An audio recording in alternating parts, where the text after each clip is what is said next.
Maybe I'll start now. So perhaps I'll start reading a little poem that I like very much. It says, Geometr отправился в Египет посмотреть на параллелепипед. И представьте вы его обиду, когда он увидел пирамиду. So I hope you will not be like the geometer. The first lecture was mainly analytic number theory, and the second one will be mainly algebra and geometry. So I hope you didn't come for the analysis today and for the geometry on the other day.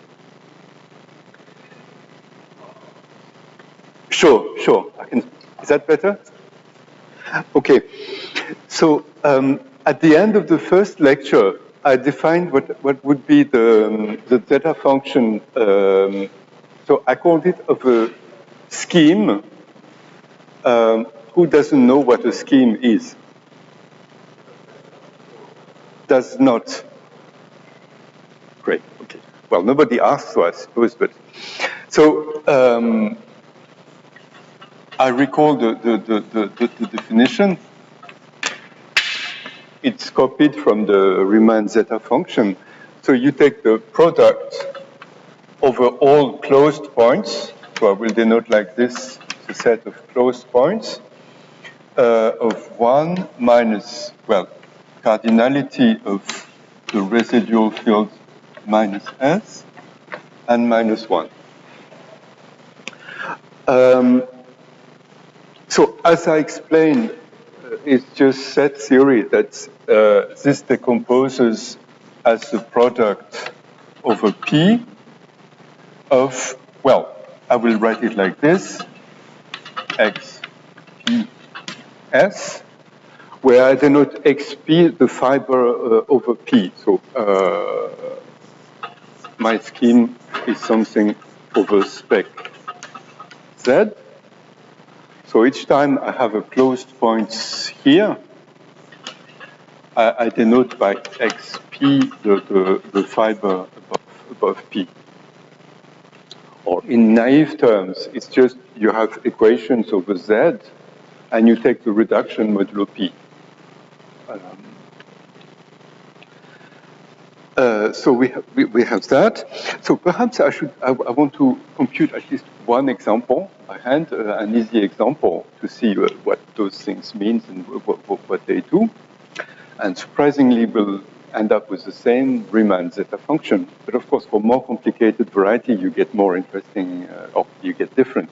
The Riemann zeta function is, of course, very interesting. So I'll do the computation for X equals the affine line, so over Z, and then we'll do the projective line, or PN, that's much more difficult. So that one, so I want to make it in detail, just to explain what are the objects, so that to see that it's actually something quite concrete. So this is actually so the spectrum of Z, well, let's call it Z, not X, ZT. So you need to know a little bit of commutative algebra. What is a maximal ideal? A maximal ideal, well, is generated by two elements. There's always a prime number in it, and then it's generated by a polynomial P, which is irreducible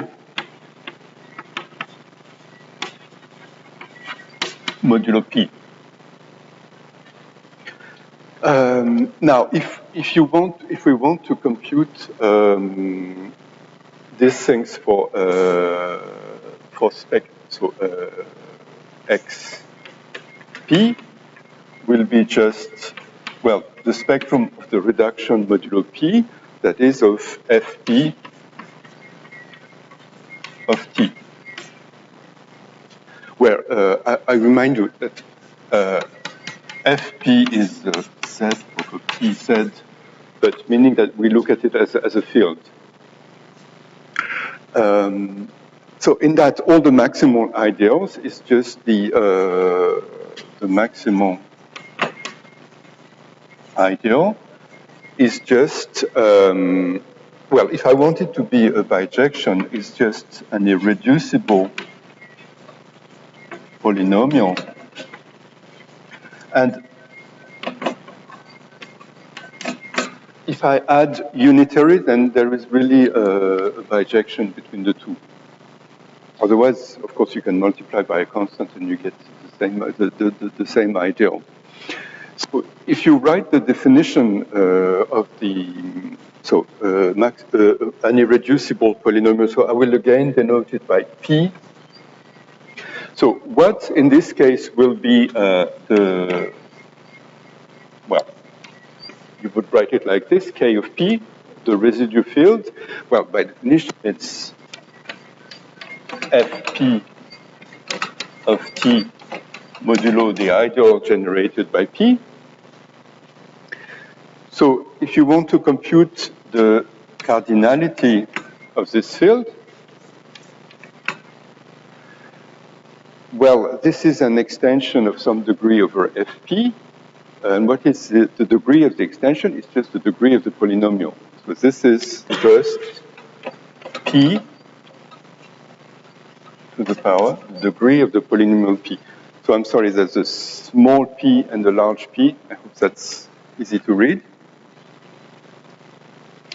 So if I write down the definition of the zeta function, so zeta of, well, I call it xp, of course, it's a big name for it, is the product.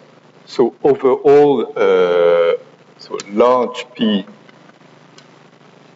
I write short, irreducible, and unitary. I don't write the unitary, but of course I mean it. Of, well, 1 minus P, so P, the degree of P, minus S, minus 1. So, well, it's not really necessary to expand, but I will do it that way. I will do the computation formally. So if I write this like this, it is the product of a P irreducible. And if I expand this into a series, I get the series of P minus the degree of P times M times S, and so for M equals 0 to infinity.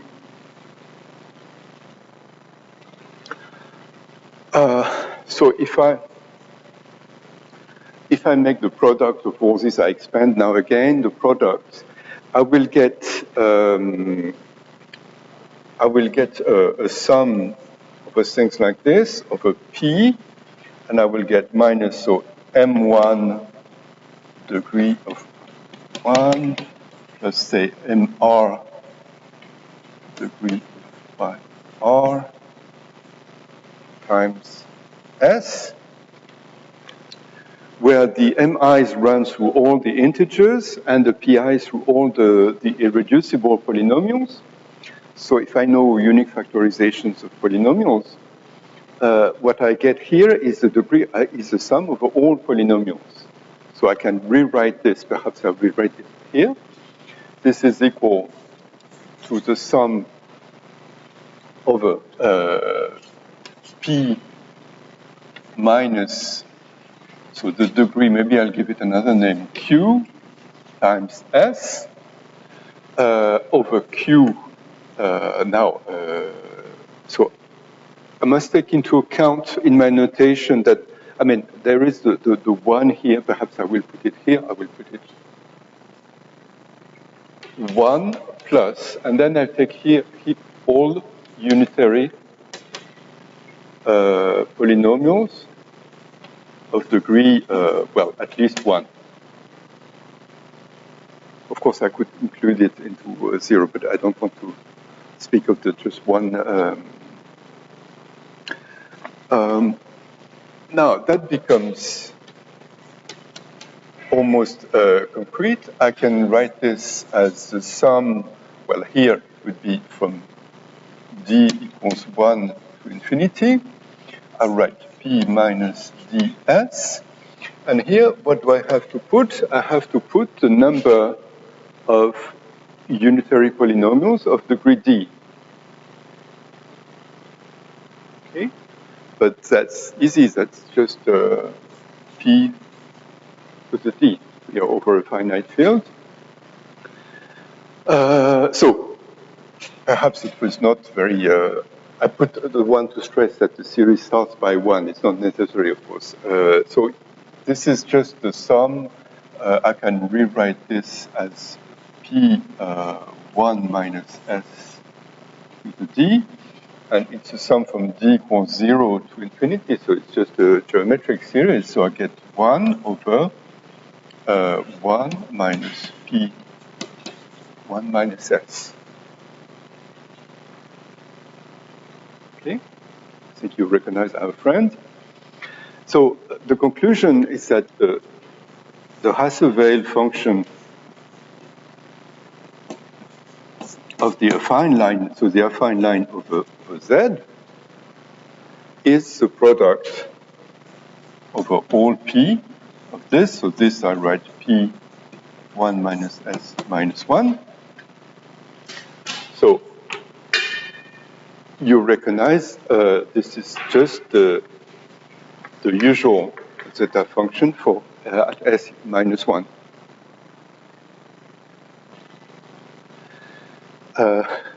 Now, the same argument will give you how do I get the zeta function of the projective line. Well, what I will do is write just that P1 is, A1 and union, A0, meaning just a point, the affine space of dimension 0. I can decompose P1 like that. And then, because the zeta function is defined over closed points, it's just the product. If you write as a disjoint union scheme, the zeta function is just the product of the zeta functions. So I don't do the computation for 1 point. For 1 point, you just get the Riemann zeta function. So you get that this is zeta s equals 1 zeta s.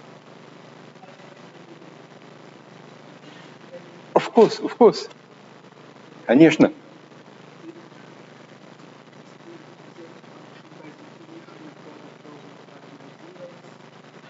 Oh, here, well, you can use.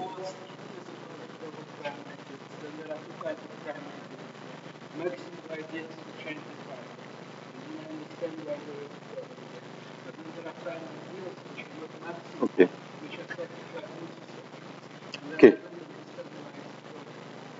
Okay.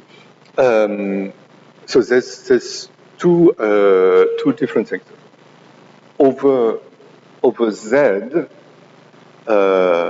prime ideals and maximal ideals are almost the same. It's just you just have to take away the zero ideal for Z. But here we take, I said, closed points, so we take only maximal ideals. Yes. Yeah. So here, let me remind you, this is closed points. So this means maximal ideals. Also,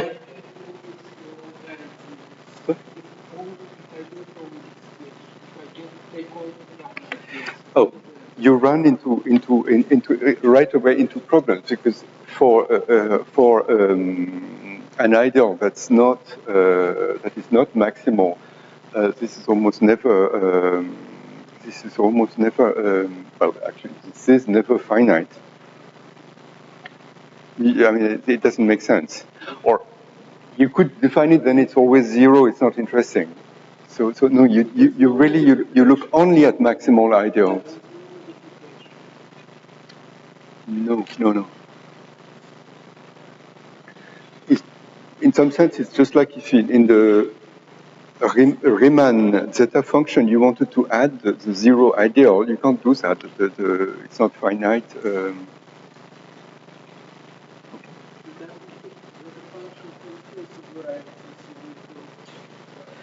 Yes.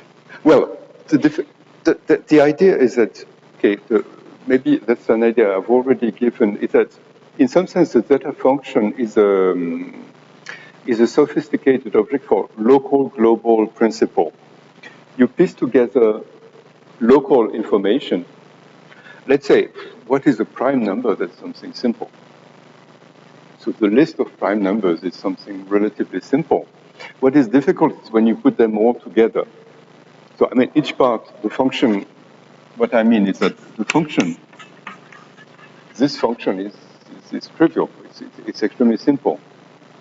But when you take the global object, which is you take the product of all the p's, then you get something complicated. And if you can handle this, the described properties, you will get deep global results. So the idea behind defining this zeta function is that, in some sense, well, closed points, are solution modulo p of some equation, so that it's a very simple thing. But when you take, when you take all the solutions modulo p, it's already something that's less trivial. And when you take all the solutions over all p, then it becomes a sophisticated global object that will actually, in the end, tell you things about subvarieties of higher dimension, but the definition is only with closed points.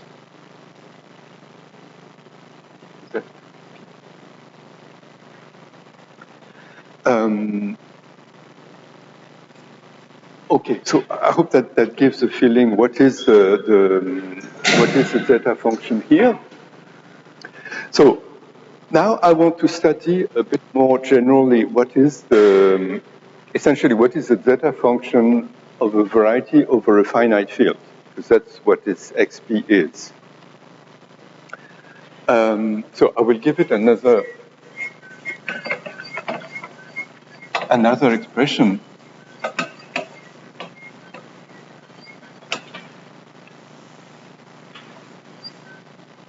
Well, before that, I want to perhaps give a reminder about finite field. This is essentially Galois theory of finite fields.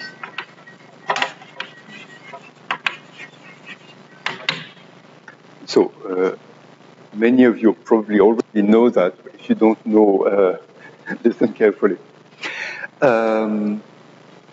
So when you have, if I start with the field of characteristic P, soon it will be finite. Then really what distinguishes a field of characteristic P from fields of characteristic zero, like the real numbers or the complex numbers, but of course is that if you add sufficiently many times any element, you get zero. That's the definition of the characteristic. But the main property is the the fact that this morphism is a field homomorphism. I mean, you have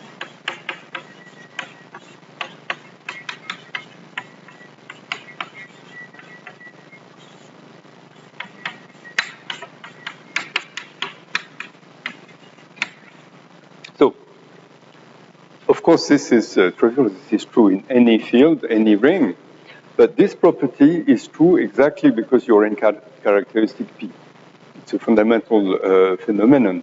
This is due to Fermat, essentially. So he didn't formulate it that way. But so one way to show it, if you have never seen it, is that if you write the binomial expansion, you show that all the binomial coefficients are divisible by P. Therefore, in characteristic zero, there's zero, and you have that.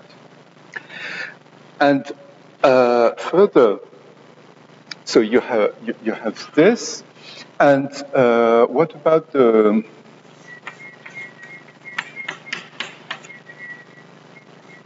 what about this equation? So this is not a formula, this is an equation. What are the solutions of this equation? Who knows? Yes? Yes. Okay. So the set of X is equal to Fp. So the fact that for all elements in Fp is fixed is just the so-called little Fermat theorem that you can, if X is in Z, X to the power P is congruent to X modulo P. This is the so-called little theorem of Fermat, and which Fermat actually proved. So that's easy. Now, to see that actually there are the only solutions, you just use that you're in the field. It's an equation of degree P. It can have at most P roots, already has P roots, therefore it has no other roots. Now, the main point is, if I look, well, what will really interest me if I look, instead of looking at K, I look at an algebraic closure of Fp, where you have all the algebraic solutions. And, well, what are the fixed points of some power of this, this phi is called the Frobenius, I will call it in a moment Frobenius. Well, you can in some sense take it as a definition. There's only one field of dimension m sitting in the algebraic closure. And, well, the point is, if you define it like this, then you have to prove that this is a field and it has cardinality p power m. And if you already know that, then what you have to prove is the equality. So, the main thing is that you can distinguish elements sitting in some finite field in the algebraic closure by showing that there are fixed points of some field homomorphism. This is really nice because you can do that one step further, and this is what I want to use. So this phi, for many reasons, is called the Frobenius map.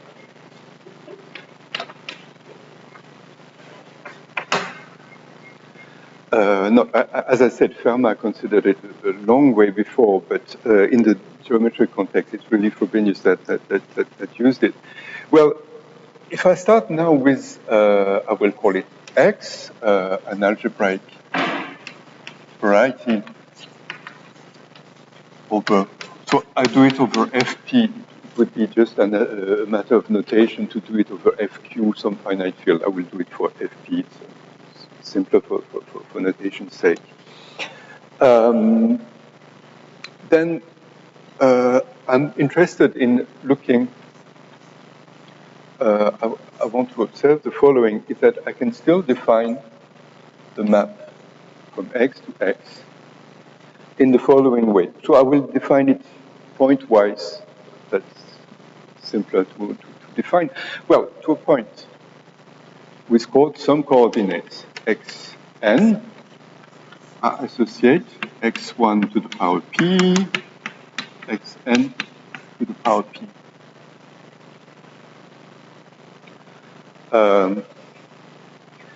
So you have to think 1 second to see that it's well defined and it really goes from x to x. The point is that for any polynomial, say f of x1 p, xn to the p, well, is equal to f x1 xn of p. Well, not always, but if f has coefficients in fp. Because, well, this map is a field homomorphism. That's the fundamental observation. So this map really goes from sensor points from X into X, if X is defined by equations over Fp. So you can distinguish now points. The set that really interests me is the set of points defined over Fpm. So this is a nice finite set. Well, it's clear that it's finite. And what I claim is that we can distinguish it as the points. Well, I will write it like this: the point in X. So I identify X with the point in algebraic closure, which is not a very scheme theoretic language, but I think it's clear. Well, such that phi m of X is equal to X. So this is essentially what I wanted to recall from finite fields, is that you can distinguish the points defined over some extension as the fixed point of some map, rise the same map, rise to the correct power. Perhaps I should also point out one little thing that's a corollary from that, is when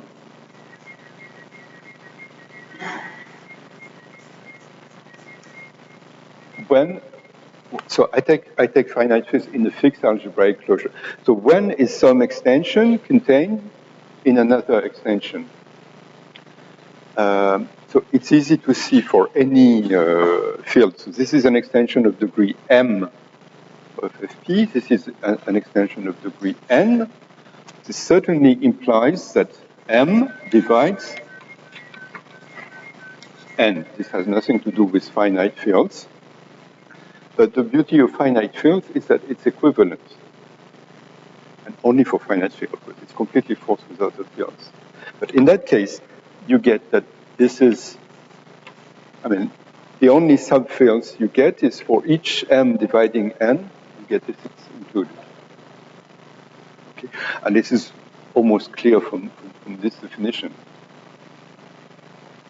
Because if, if phi m of x is equal to x, then if you continue rising power of phi m, it will continue to be fixed.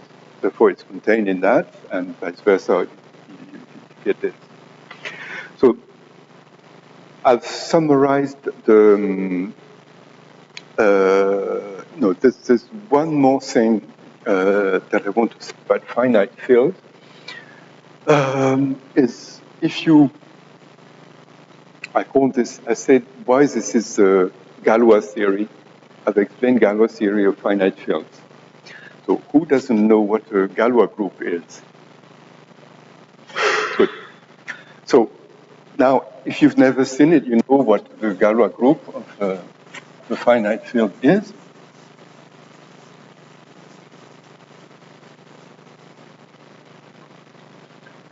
The Galois group of Fpm over Fp. Well, we already know, well, apart from identity, of course. Identity is always in the group, but phi is in it. It certainly contains phi. And what is the order of phi here? Phi is of order m. That's because of that. Because of this line. It cannot be. I mean, it cannot be and no power smaller than m can be the identity because of this, and it is the identity. So it's of order m. Now this is an extension of degree m. Therefore, this is the group generated by phi, and it's isomorphic to z over mz. And actually, in some sense, well, I won't discuss that too much, but you could really write equal, because you have a canonical isomorphism. I mean, you have, not only it's isomorphic to that, but you have a canonical generator. So if you decide that this goes to 1, this gives a canonical isomorphism. So you notice that it is very special that first all the extensions are Galois, which is not true in general, and further all the Galois groups are abelian. And further the groups are fairly simple. So granting that, we can give a more concrete description of the zeta function.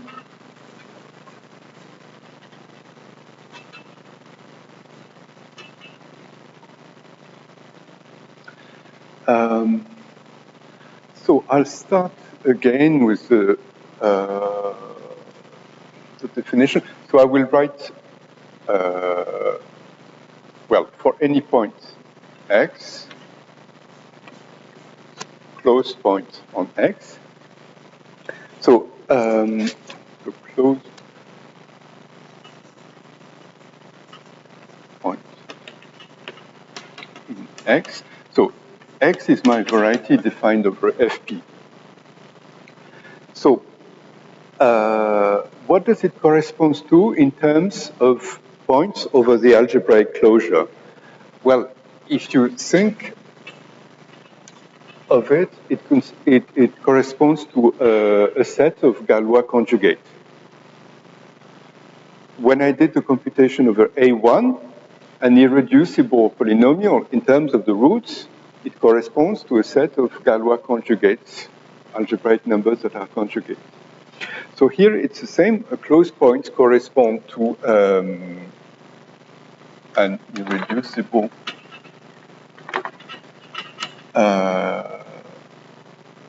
Galois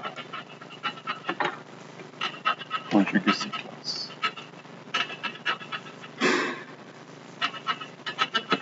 of points in, well, x of Fp bar. Is that clear?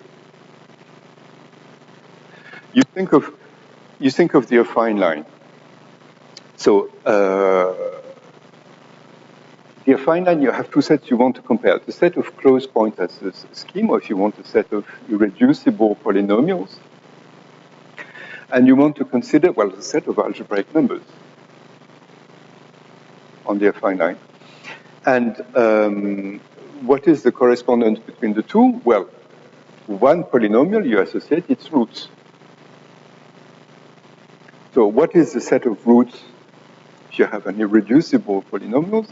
It's exactly the algebraic numbers that are permuted by the Galois here. The Galois group is the Galois group is the Galois group of the full algebraic closure, and permutes all elements, of course. But it if you start with a closed point, it will correspond to a finite set of points with value in the algebraic closure that are stable under Galois. Okay. Now, what are the quantity associated to that? Well, the residue,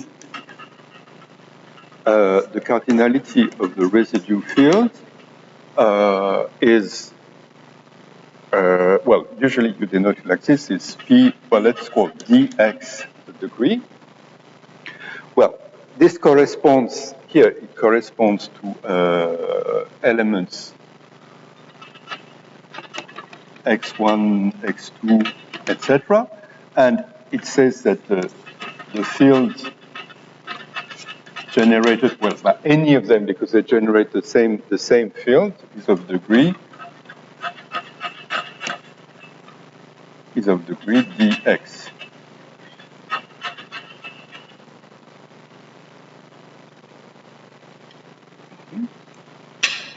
So why do I do that? Because I want to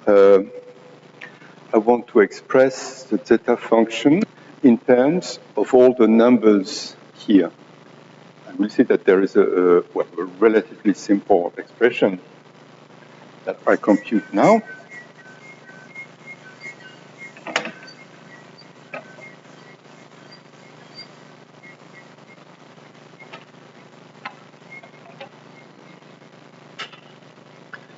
So I start computing the zeta function of xs. So I drop the p here because we are really over fp. Or either you can put it on your notes. You get, so the product of a 1 minus, I will write it like this, p minus dxs minus 1. So for all close points. So it will be, it's not really necessary, but it will be a bit easier if I compute the log. Then I'll do it formally. Either I do it with formal series, or then I would have to choose a neighborhood where it converges. I forget these subtleties. So the sum over closed points, the sum for m greater than 1, over, so p minus m dx s over m. Okay. What I mean is that I'm not doing analysis, I'm doing algebra. I can see it as a formal series. So perhaps it's interesting to regroup everything with the same mdx equals n. So I want to write it like this, as the sum n equals 1 to infinity of p minus ns. And what do I get here? I get a finite sum. Well, I will just rewrite it, sum over xm. Well, remember that xm are not the same. X is a closed point in the scheme, and m is an integer. Okay. Such that m dx equals n of, 1 over m. That's a bit. Okay. But this is a finite sum, because clearly, dx, m is limited because it has to divide n, dx is limited, and for all dx, we're counting points that generate a field of bounded degrees. There's only finitely many. So this is a finite number. This is the number we want to compute.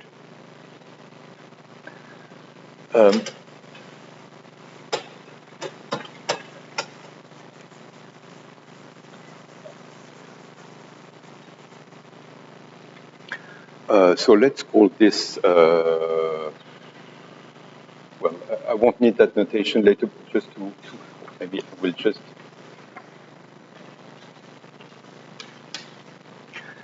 So this is equal to, so perhaps it's easier if I put 1 over n in factor, and then I sum over all, over all x close points. And if I put 1 over n in factor, so 1 over m becomes dx. And what do I need? Well, m determines d and vice versa. So if I sum here over d, I can just write that this d divides m. You read the same?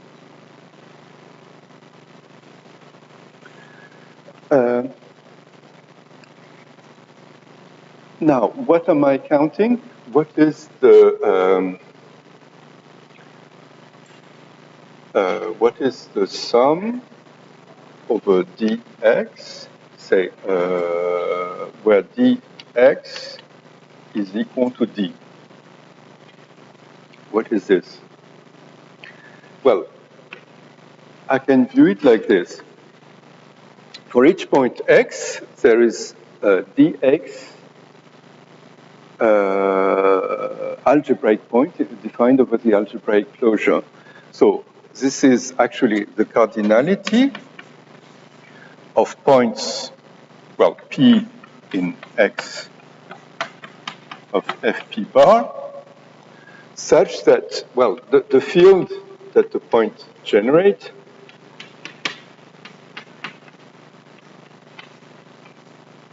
has degree d.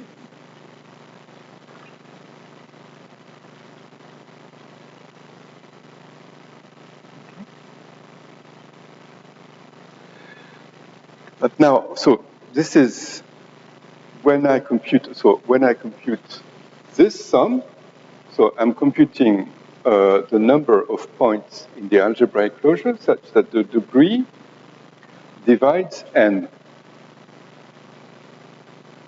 So I'm actually computing the number, so this quantity is equal to the cardinality of P in X of Fp bar, such that, well, the degree of Fp of P Fp divides n.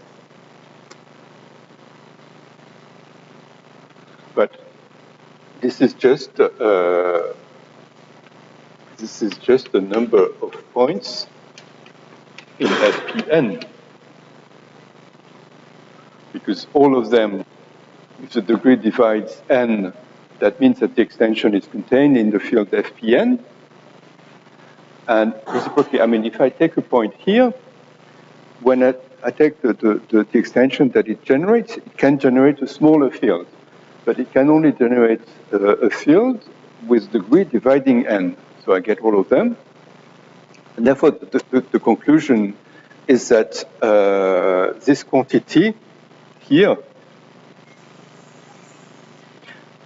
is actually equal to just the number of points in Fpn divided by n. I have a 1 over n that lurks around. So this is the formula I wanted to show. And I can summarize this in the following way. I can now, I hope I have motivated the definition of the veil zeta function, zeta series. So I will use the letter Z for it of X. So I insist, after that I will drop the Fp, but I insist that it's defined over a finite field. So I define it as exponential of the sum over from n equals 1 to infinity of the number of points of X over Fpn, Tn over n. So this is a formal series. And why do I put this expression? The computation that I've just made shows you that the zeta function, the nice zeta function, the one we want to compute, of x at s, is just this at the value minus ps.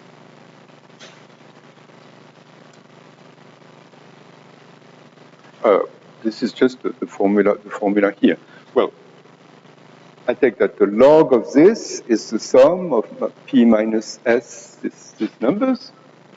So if I just take the exponential, I get exactly this formula. Okay? I wanted to present it that way because very often, I mean, the zeta function is just defined like this, and no one understands why you choose this one. You could choose without this, or why you put exponential, or why this way. I hope it's clear. Of course, the other justification is that this function has much nicer properties than all the other zeta you can imagine. But that's I'm going to explain in a minute. So we get this this nice definition and a description. So a description again, it tells you that, well, that's not too surprising that you started with a definition with close points in terms of scheme language, and you see that in some sense it's a generating function where the coefficients are slightly modified, but they are just the number of points defined over each finite extension. Now, perhaps let's compute this function again for examples.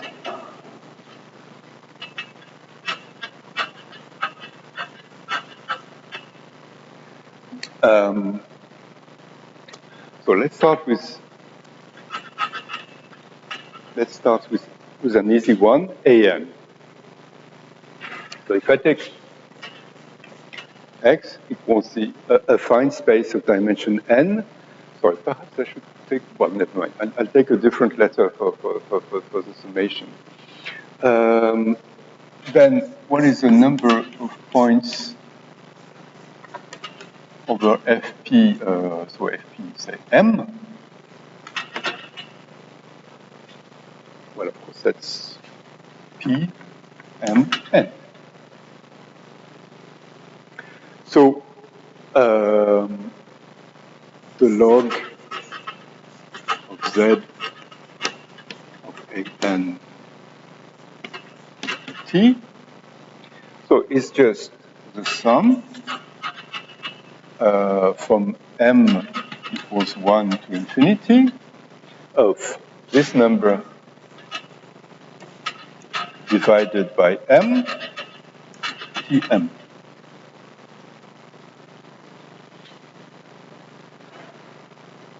Well, that's a first year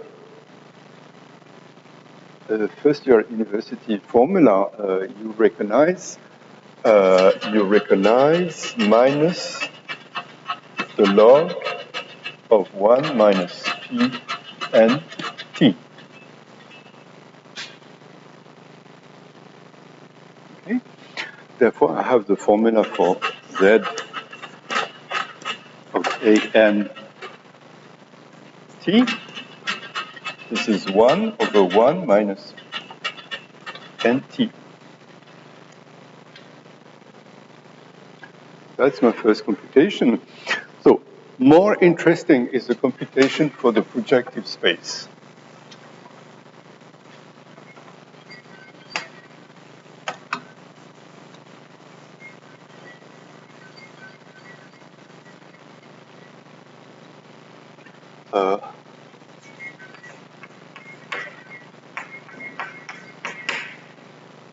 Now, with what we've done, it's very easy. Of course, I'll write the projective space. I will put it here. I can write it as an union an minus 1, etc., until a0. I just said that the projective space is an affine space of the same dimension plus a hyperplane. The hyperplane is itself the projective space of dimension 1 minus. And I start again, so I get it's important that the decomposition is disjoint. Now, it's clear on the definition, it was clear on the definition of the zeta function, and it's clear also on the z function that if you can write x as a disjoint union of things, then the zeta function would be the product of the zeta function of those things. So you get, using this principle, you get that this is, 1 minus t, 1 minus pt, until 1 minus nt.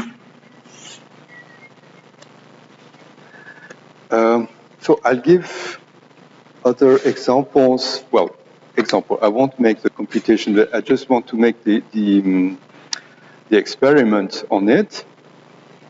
Well, suppose you take the C, the projective curve, with the fine equation. So I will take for C1, I will take y squared equals x2 plus 1. And I'll take a second curve, which is, well, looks like it, but it's x5 plus 1. Then I'll take granted I've made the computation listening to the last talk. If P is congruent to 2 mod 3, well, when you do the computation, you find that the zeta function is 1 plus p t squared over 1 minus t, 1 minus pt. So p congruent to, you have to suppose that p is different from 2 because this equation is singular for p equals 2. And this one I computed only for p equals 3. Of course, you could do it for. Then you find that this is 1 plus 5 t squared plus 9 t4 over 1 minus t, 1 minus et.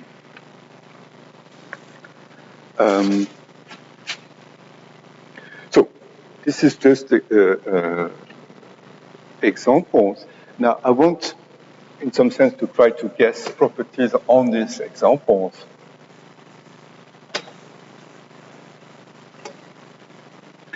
So of course I will be cheating a little bit because I know the answer, that's how I'm going to guess it. But well, first of all, one thing that is obvious is that these functions are rational functions. Well, if you look at this expression, this is an infinite series, and you take the exponential of an infinite series, it's nowhere obvious that it's a rational function. So it's always true, that's a theorem I'm going to state in a moment.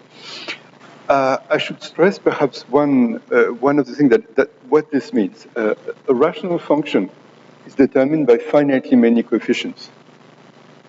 So it means that even if this is an infinite series, you only need to know the first coefficients, then you know all of them. That's typical of generating series when you can prove that it's rational function of this kind of thing. So from a computational point of view, it's a very important observation. So it looks like it's always a rational function. Now also there's always 1 minus t in the denominator. Let's say there's always 1 minus p to the dimension times t. It's true for a curve. The other observations are perhaps less obvious. So let me do a little computation. Let us compute that Pn of 1 over Pnt. Once I know that it's a rational function, I can compute this kind of thing. Only when I know that it's a rational function. Otherwise, in the series, it doesn't make sense. Well, this is a product, say, for I equals 0, n, of, well, 1 minus pi I times 1 over Nt. Okay, I've just plugged in minus, sorry, there's a minus 1 somewhere. Okay, I've just plugged in this instead of t. Okay. Now, what can I do? Well, I can take out, so here I have pi minus n over t. So I have minus, so I can factor this and rewrite this. So I get, well, I will write it like this. The product where I equals 0 to n of minus I minus n over t. That's one thing. And the other will be the product of, so I get 1 minus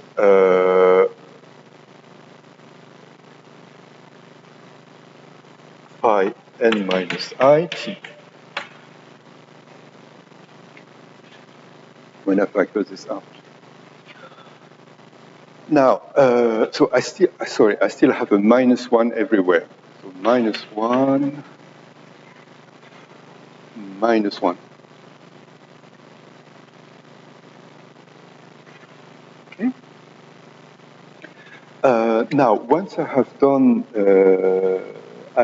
that, I notice that this is, well, apart from the, I mean, to count from I equals 0 to n or n minus I is the same.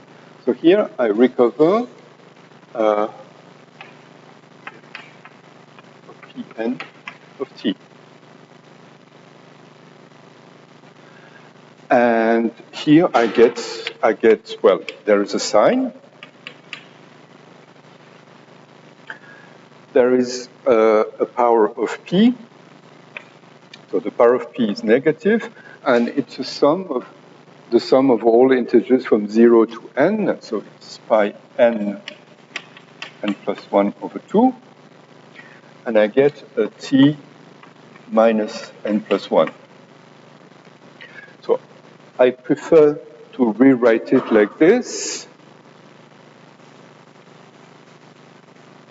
Perhaps I'll keep this. Z of Pnt is minus 1 and plus 1. P to the power n plus 1 over 2. T n plus 1. Z of Pn 1 over Pn t.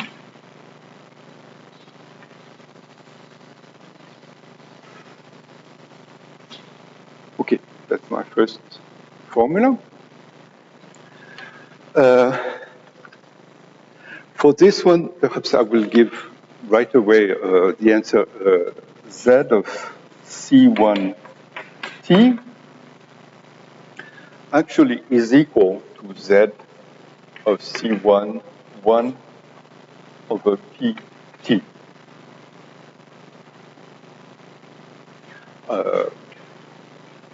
There's no difficulty in making the computation from this formula if you try.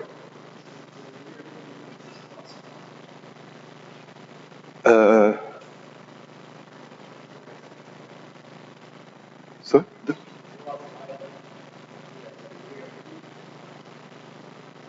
of T.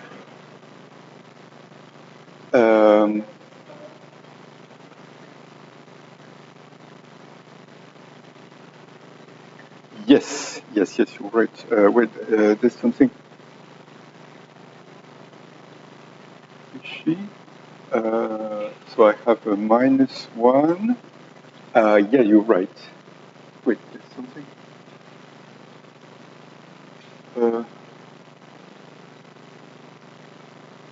T. Okay, so it should be, that's strange, it should be a minus 1. Okay, well, I'll let you check that. It's not, well, I can check it on the general formula. It's easier to do general formulas than special formulas. So this computation just gives no term here, but the next one will give you P minus 1, T minus 2, Z of C2, 1 over Pt.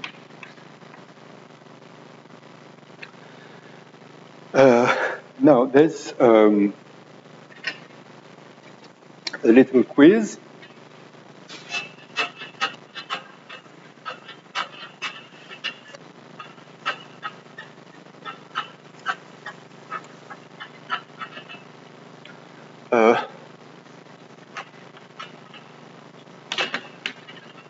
What is Sn plus 1 for Pn? Have you all listened to Professor Okunkov's lecture?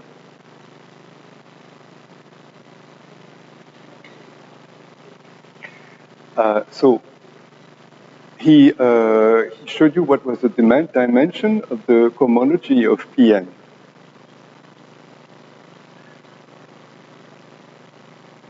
Okay, and in particular, so if you look at the Euler characteristic of pi n, whatever that means, so that's, for definition, the sum of, well, the so-called Betti numbers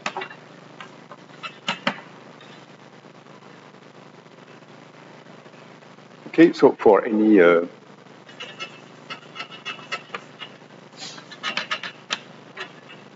x, you notice that I'm switching. Of course, this definition is over the complex numbers. What I'm going to explain is that it makes sense in characteristic P.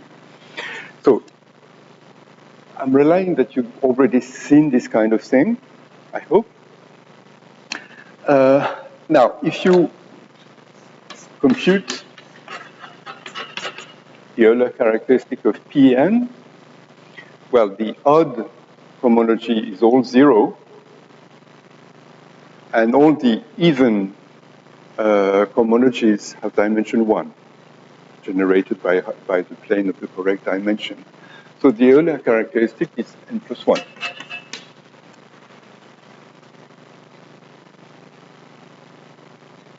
So the guess is that this n plus 1 is the Euler characteristic.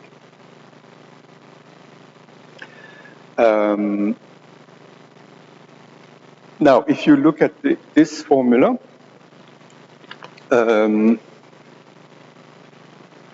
so what would be n plus 1 would be the Euler characteristic, say. So here again, n, well, let's say it's a dimension.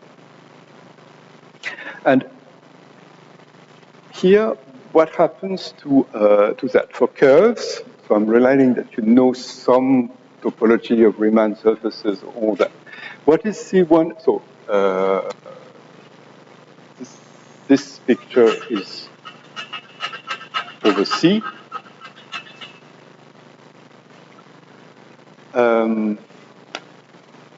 So this defines, of course, you have to complete it to get compact Riemann surfaces, but this defines an elliptic curve, so a compact Riemann surface of genus 1. Does everybody know what is the genus of the curve? Okay, so here I will put G equals 1. Here, well, we need some to know how to compute it, but the genus is 2.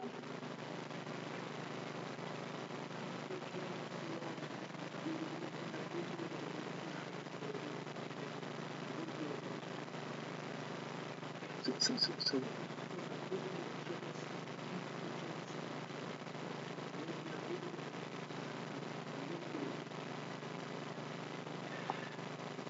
to compute what?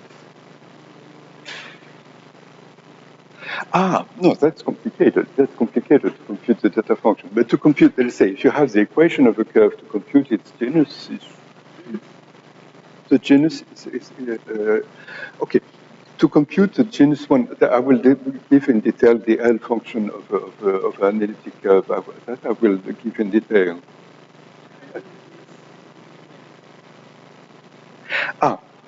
The numerator is going to be complicated, but you only need to know the first numbers. So that's how you can compute them. Yes. So what would be the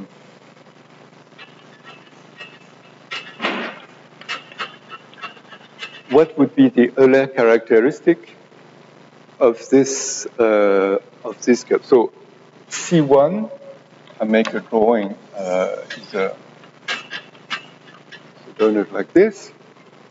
So the first cohomology group is 1. I leave the middle. The last one is also 1. There's a symmetry. And you get minus, and here you get minus twice the genus. Okay, so here the genus is 1. And, well, whatever you know, if you know how to compute singular homology, I mean, you have two generators, this one and this one. The dimension is 2, that's one way to see it. Or the dimension of holomorphic forms or whatever, so you get 2. So here the Euler characteristic is 0. And for C2, you get 1, the genus is, so you get minus 2.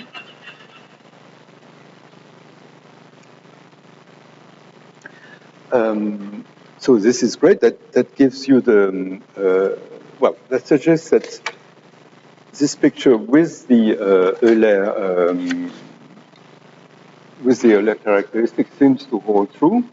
That's what I'm going to explain is the main theorem of Grothendieck and Deligne, that in some sense this picture, that the theta function is a rational function, that it satisfies a functional equation with nice properties. Further, that you can interpret the degrees of the polynomials that occur in terms of topology. And finally, there's the last property, which is the so-called Riemann hypothesis for finite fields, which is the only case of the Riemann hypothesis that's known. So that's what I'm going to state. Of course, I can't give really proof. I will just give an idea what is used to prove this in general. But I hope that this example motivates the statement. So.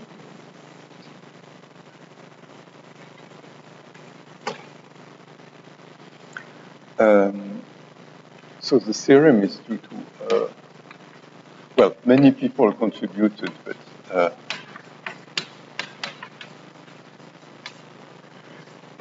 the two main, I mean, really it is the grand opera of Grothendieck to have proved that, and Deligne got the Fields Medal for finishing the work. It's the so-called conjecture, I'll write it in French, conjecture de Weil. So that Weil actually computed these examples and then proposed the problem, and people worked for 30 years to solve this. So you take X, smooth projective,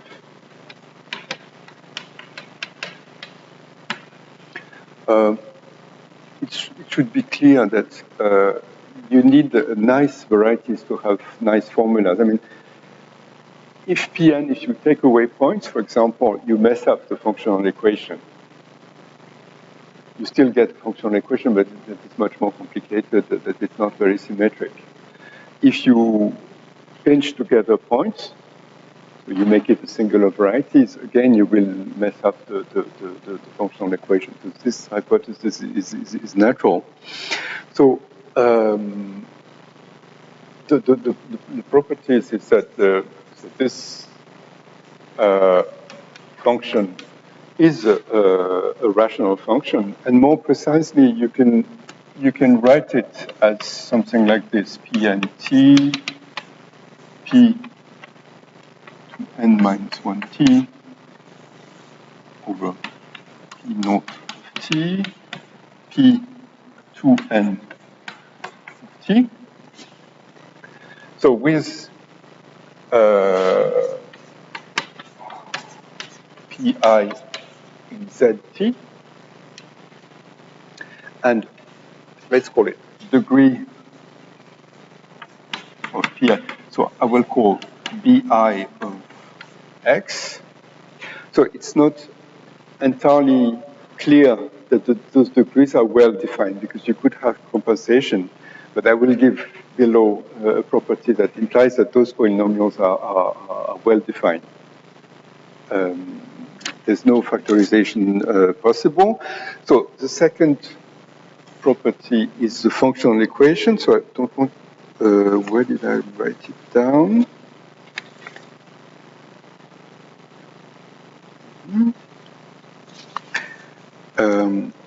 Okay, that you have a z of xt. So there is a sign, and then there's a power I, n over, well, I will call it chi over 2, t to the power chi, and z of x, 1 over p nt. So n is the dimension of x.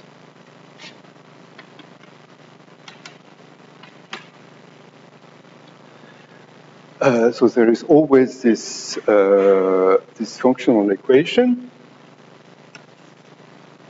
The third part I will formulate as the Riemann hypothesis is that actually, well, if you write pi of t as a product, well, since the zeta function starts by 1 plus etc. t, you can suppose that all the polynomials start by 1. That's not surprising. So you can factor them like this.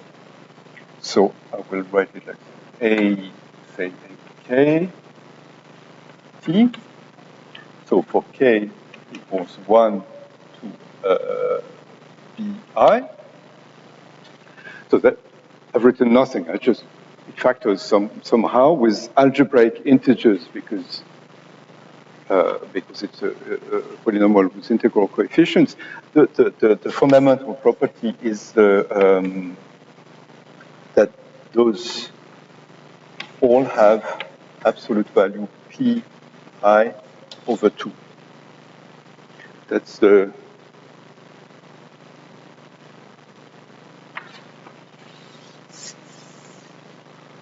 Riemann hypothesis.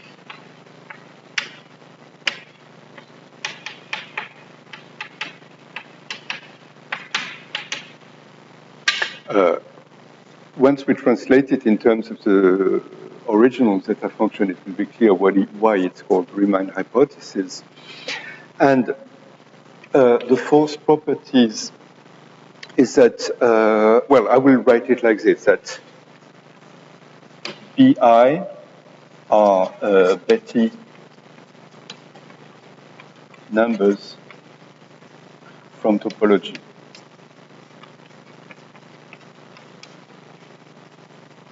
So I write it like this, and I will explain what I mean by that.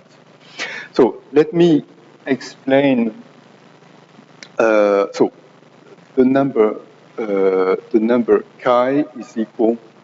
That's just formal.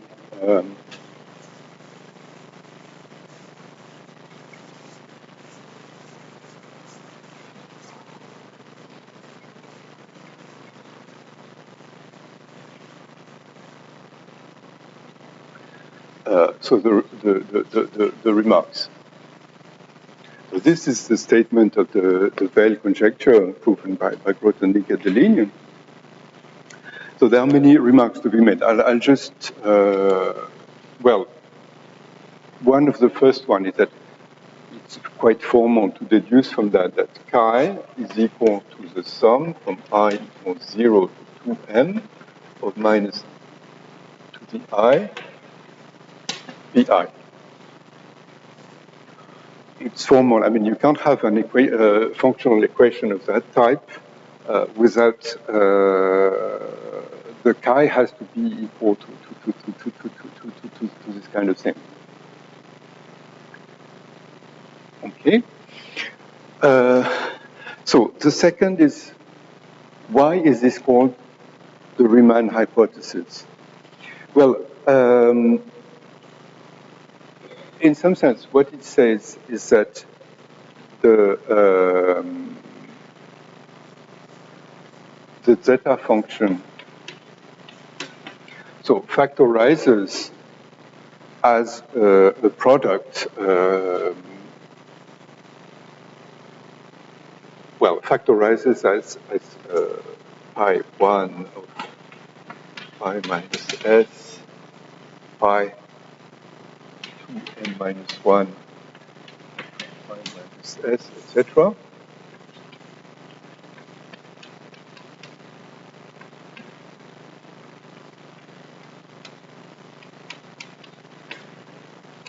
And if you want to know where this, so what is really interesting is to know where this polynomial vanishes. So let's say I write it like this, that pi of p minus s equals 0.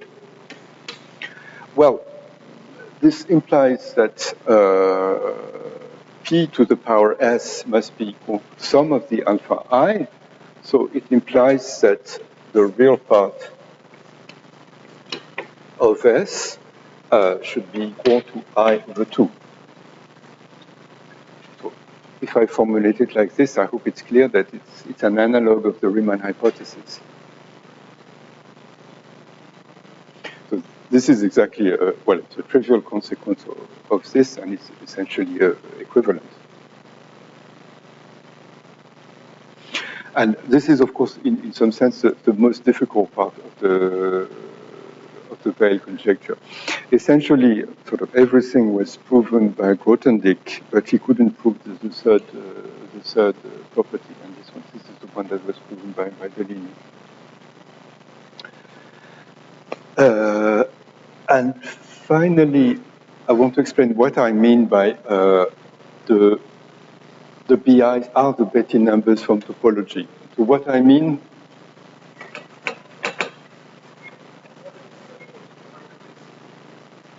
sorry? Aha.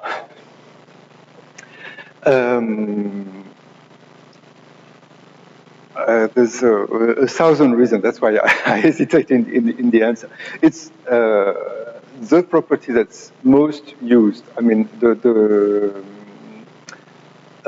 so from the importance of the Riemann, I have not yet explained why the Riemann hypothesis is so important. But for example, you have in analytic number theory, you have the so-called exponential sums, where there's, well, before algebraic geometry, let's say the best results were due to essentially to Vinogradov. And almost all of these results have been tremendously improved through this theorem. I mean, there's so many applications to it. It's used in Schalting's work, in Weil's work, in almost everybody uses it.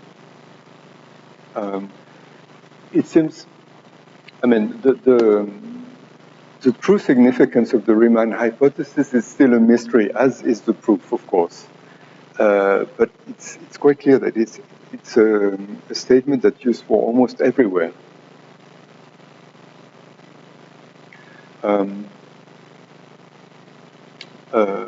Let me perhaps, well, the most immediate application of this is following.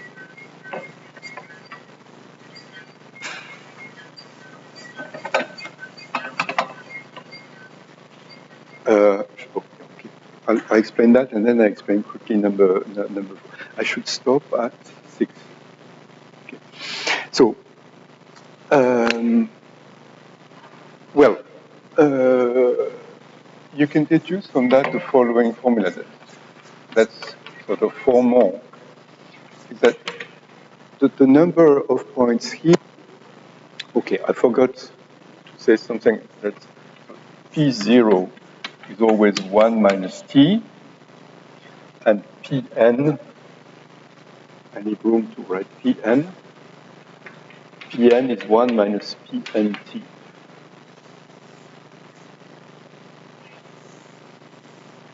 Of course, because of the functional equation, those have to be symmetric. So if you write like this, I write the main term. The main term will be P and M. And then you can write, well, the sum with all the others plus the sum of the alpha I k. So M to the M, so over I and K. And here you have to put a sign. It starts with 1. So the sign is 2n minus I. And here, well, either you put 2n minus I, no, for n equals 0. No, you I. And you take the I strictly. I've put the term for 2n here. So sort of the very first application is that this number is P and M plus something that's bounded by P M n minus 1/2. Without the Riemann hypothesis, you don't get that the rest is the remainder term. So the Riemann hypothesis tells you that a variety of dimension n has almost the same number of points as the affine space or the projective space of the same dimension. That's already a highly non-trivial statement. And further, the bound can be written absolutely explicitly in terms of the Betti number. The remainder term. So this is something actually that may look surprising.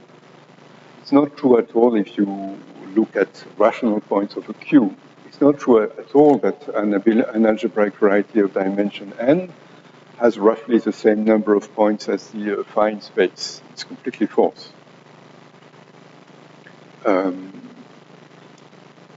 But you can get even much more precise. There's many things you can get out of that.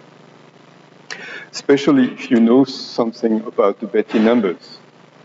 If you know that the first Betti numbers vanish, you get a much better estimate, etc.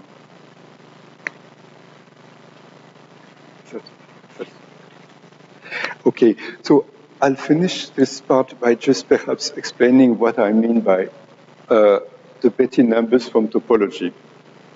So it refers to the following.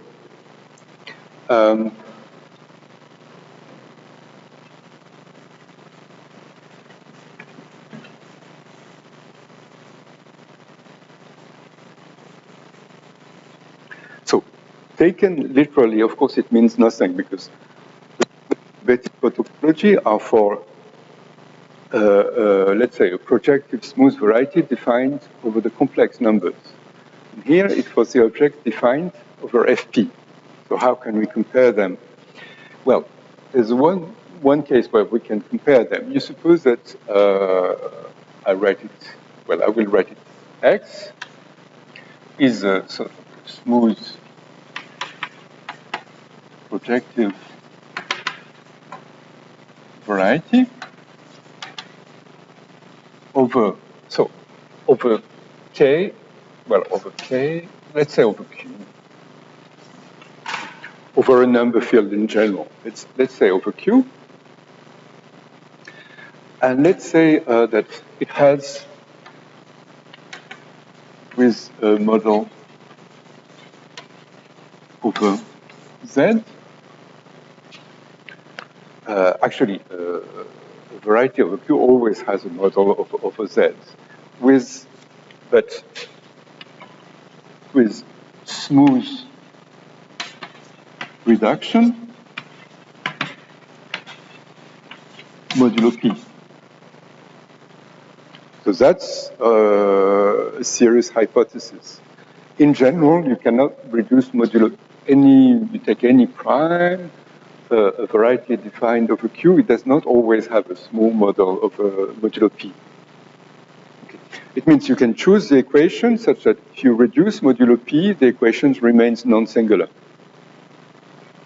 So for example, if you take the curve I wrote like this, you have a discriminant, the discriminant of f, and let's say twice the discriminant of f. So if P does not divide this quantity, then modulo P, this curve will be smooth. So it's true for almost all P, but not for all P.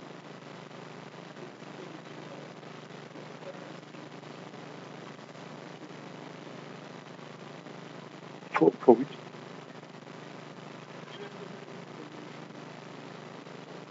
Oh, for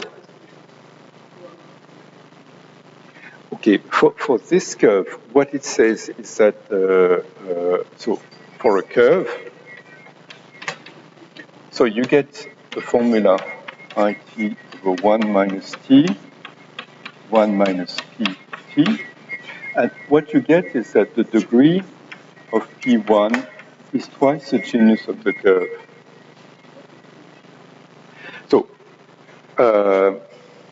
So that's exactly what I tried to explain. Okay, in characteristic P, the genus you can define, well, G is the degree of this polynomial divided by 2. Okay? It's a definition.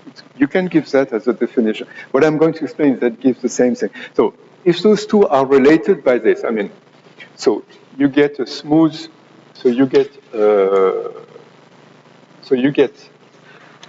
one variety over Q, and you get a variety over FP. Okay? So you have numbers BI. Well, that's the Betty numbers of, well, if I have a variety over FQ, I can look at the complex points. I extend the scalars, so I get a complex, compact projective variety, and you know how to define the Betty numbers using the RAM or singular cohomology.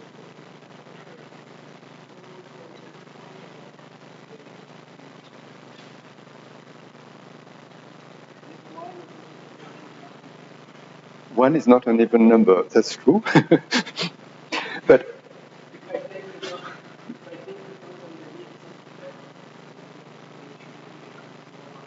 no. Here, okay, what it says is that the H1, okay, maybe I finish the statement and then I come back to the, so you have now the BIs that are the BIs of X over FP. Okay, you have those two quantities. In that context, so X is the reduction mod P of this one. Then the statement is that they are equal. So you can interpret in terms of topology the degree of the polynomial. Now, if I come back with this to this example, what it means, this is exactly what the picture I try to convey. I look at this equation.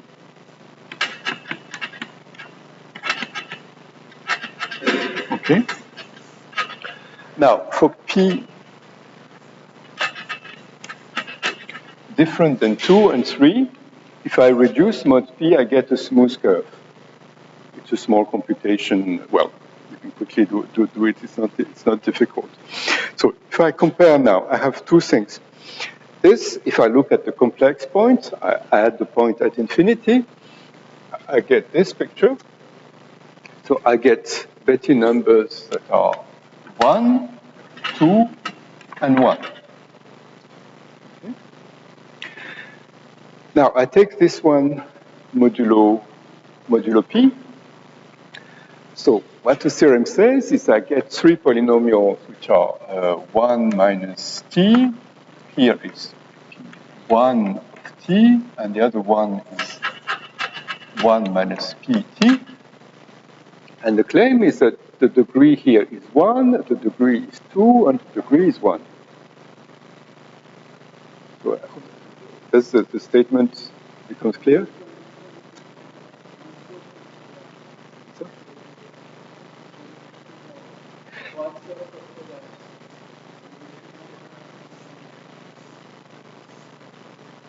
Okay, no, you can't have nice formulas like this for singular or non-projective, because what happens if you collapse point, then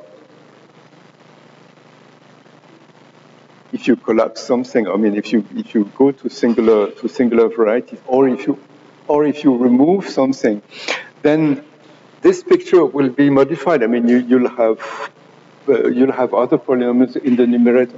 I mean, it messes things up. The only thing, I mean, from this theorem, you can deduce things for singular varieties, but only writing like cellular decomposition. So this theorem is really for smooth projective variety. What remains true is only the first part. That is, you can write as a rational function the zeta function of any variety. But that's almost obvious from the first theorem. If you have a singular variety, say,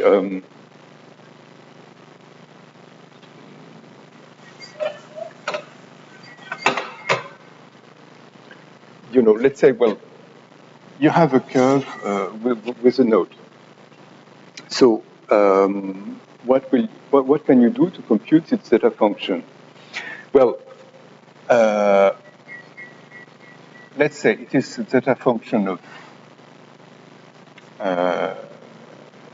this plus a point. So it's better now I have no singularities, but my thing is not projective. So what do? I replace it by a smooth curve plus this point. But then, of course, I have added, and what I have added actually 2 points. I mean, if I desingularize this curve, I get 2 points. So here I must count minus 2 points.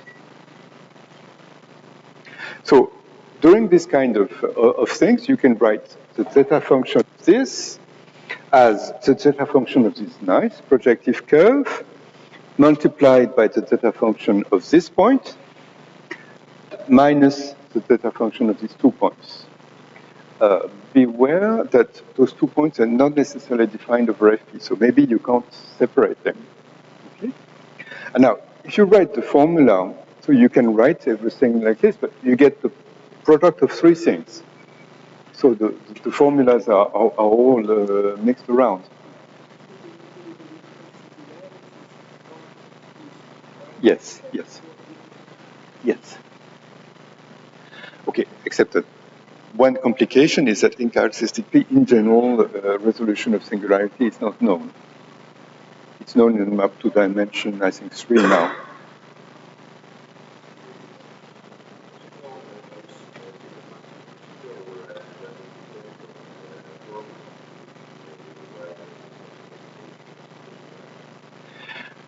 No, okay, that's more or less obvious because, I mean, no, that's just formal, that's easy. So the zeta function itself is defined for any algebraic variety. It gives the definition. And the fact that you can use this sort of Boolean algebra is also just from the formula of the beginning. So it's independent on the way you desingularize things.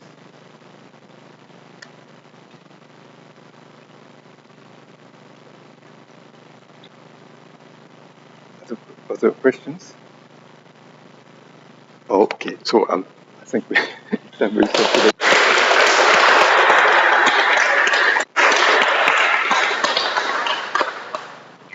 So in the last 2 lectures, I will go back to the global Hasse-Weil and more analytic things.